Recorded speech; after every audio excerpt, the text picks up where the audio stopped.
बिस्मिल्लाहिर्रहमानिर्रहीम। अस्सलाम वालेकुम। मैं हूँ साइमा। तो आज मैं बनाने जा रही हूँ KFC स्टाइल चिकन स्ट्रिप्स। तो आप देखिए किस तरह से बनती हैं। बहुत आसान वे है इनको बनाने का, बहुत ही मज़ेदार बनने वाली हैं। तो अब देखते जाइएगा स्टेप बाय स्टेप कि मैं इसको कैसे करती हूँ। तो ये मेरे पास चिकन का पूरी ब्रेस्ट थी, उसको मैंने इस तरह के स्लाइसिस कर लिए हैं। ये आप देख सकते हैं, थिन स्लाइसिस हैं। और इसको हम इस तरह से पंच नहीं करेंगे क्योंकि ये बारीक बारीक चिकन है, ये ऐसे ही मैरिनेट हो जाएगा। तो सबसे पहले इसको एक प्यारे से बाउल में हम ऐड करते हैं। इस तरह से इनको मैं हटा देती हूँ और मैरिनेशन स्टार्ट करते हैं इसकी। ये देखिए इस तरीके से डाल दिया मैंने। तो ऑलमोस्ट ये 2 से 3 पर्सन्स के लिए काफ़ी है।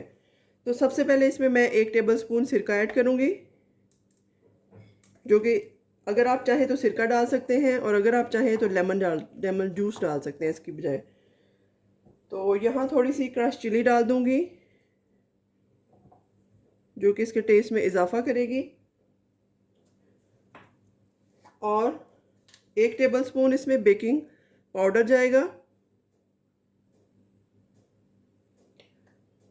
और थोड़ी सी सोया सॉस मैं ऐड करूँगी, सॉरी चिली सॉस 1 से 1.5 टेबलस्पून जाएगी। ये थोड़ा इसको स्पाइसी बनाने के लिए अच्छी लगेगी। चिकन पाउडर है ये ऐड कर दूँगी, तकरीबन 1 टीस्पून। नमक है 1 टीस्पून। और बस इसको इस स्टेज पे हम इसकी फ़र्स्ट मैरिनेशन कंप्लीट हो गई है। इस तरह करके इसको मैं 10 मिनट का रेस्ट देती हूँ। तो यहाँ पर जी अब इसकी हम फर्स्ट मैरिनेशन कर चुके हैं, अब सेकंड मैरिनेशन की बारी है। तो सबसे पहले इसमें 1 अंडा मैं डाल दूँगी इस तरीके से, और थोड़ा सा लहसुन अदरक की पेस्ट जाएगी, 1/2 टीस्पून तकरीबन। थोड़ी सी काली मिर्च जाएगी इसमें। बिल्कुल KFC स्टाइल आपकी स्ट्रिप्स तैयार हो जाएंगी। और इसमें यहाँ आप देख सकते हैं मैंने कॉर्नफ्लोर ले लिया है तकरीबन 4 से 5 टेबलस्पून। इतना ही मैं इसमें मैदा छान के डाल दूँगी, तकरीबन 4 टेबलस्पून, 2, 3 और ये 4, ये डाल दिया।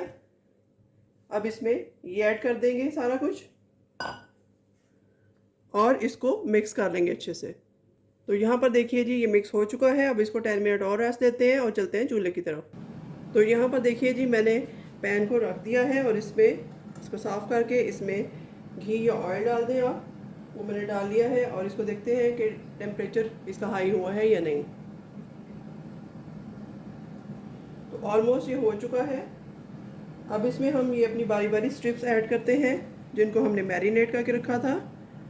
ये देखिए इस तरीके से 1 बाय 1।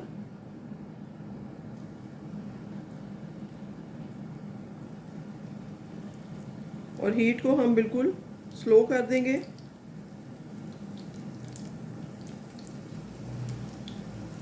मीडियम टू लो, ताकि चिकन भी अच्छी तरह गल जाए हमारा।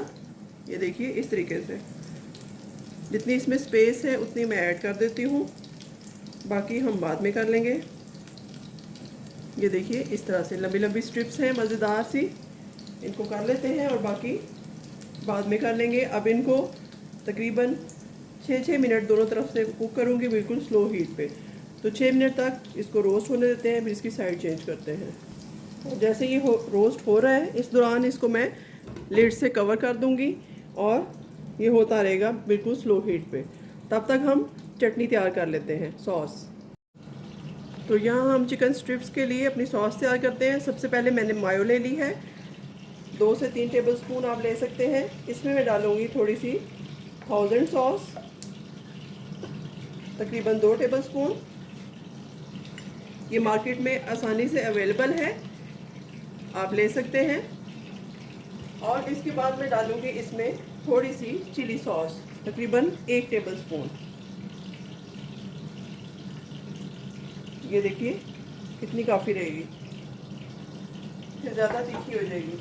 और इसके साथ थोड़ी सी मैं डालूँगी इसमें चिली गार्लिक सॉस, 1 टेबलस्पून या टीस्पून आप डाल लें, इतनी काफ़ी है।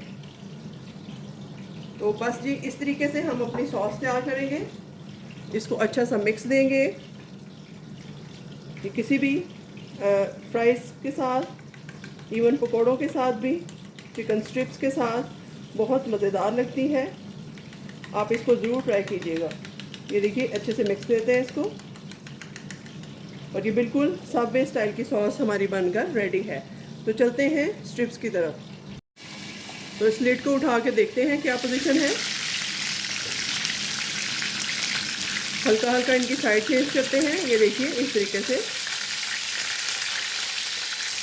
अब इनकी सबकी साइड चेंज कर देती हूँ मैं और इसको फिर से रखती हूँ।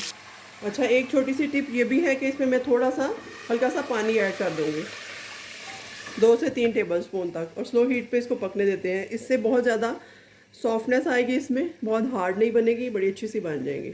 तो ऑलमोस्ट यहाँ ये हो चुकी हैं गोल्डन ब्राउन। इनको उतार लेते हैं और डिश आउट करते हैं। तो यहाँ पर देखिए जी, माशाल्लाह हमारी चिकन स्ट्रिप्स बनकर बहुत मज़ेदार सी तैयार हैं। आप भी इसको रेसिपी को ज़रूर ट्राई कीजिएगा, फॉलो कीजिएगा मेरे चैनल को, लाइक शेयर एंड सब्सक्राइब कीजिएगा। मिलते हैं किसी नई और अच्छी रेसिपी के साथ, तब तक के लिए अल्लाह हाफ़िज़।